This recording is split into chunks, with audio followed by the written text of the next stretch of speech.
నమస్తే అండి, మీ పేరేం పేరు? తిమ్మగురుడు. తిమ్మగురుడా. ఎన్ని ఎకరాలు ఉంది ఇది? 10 ఎకరాల ప్లే. 10 ఎకరాల పైన. ఫస్ట్ మీరు మందులు అంటే ఇంత కాపు బాగా పట్టింది కదా, కనీసం ఒక్క చెట్టుకు 100 నుంచి 200 కాయ ఉంది. కాటింది మంచిగా వచ్చింది కాయ కూడా, మస్తు వచ్చింది అసలు కాయ.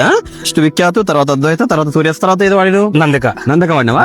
నందక కూడా మంచిగా ఉంది కదా. మంచిగా మంది పేను ఎర్ర పేను ఉండే, అంటే మీ ఏరియాలో తిరుగుతుంటే మొత్తం ఎర్రగా అయిపోయింది తోటలంతా, కానీ ఇది ఒక్కటే మంచిగా ఉంది. మంచి మాది బాగుంది.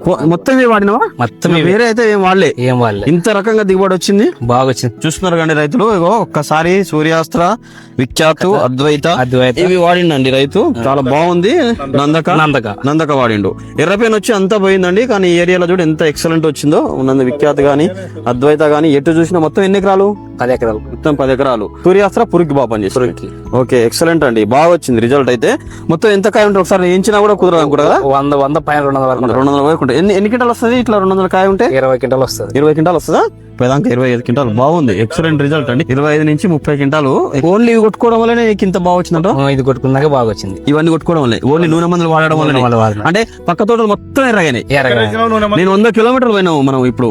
ఫస్ట్ విఖ్యాతు, తర్వాత అద్వైత, తర్వాత నందక, తర్వాత సూర్యాస్త్ర. ఓన్లీ నూనె మందులు మొత్తం వాడి ఈ రకంగా దిగుబడి. ఈ ఏరియాలో పచ్చ పురుగు అంటే గులాబీ రంగు పురుగు, లజ్జ పురుగు, పచ్చ పురుగు బాగా సూర్యాస్త్ర బాగా పనిచేసిందని చెప్పాడండి. మంచిగా ఉంది, కాయ కూడా మంచిగా వచ్చింది, మంచిగా పట్టింది కాయ కూడా, ఎక్సలెంట్ ఉంది. కొసలకు కూడా బాగా వచ్చింది.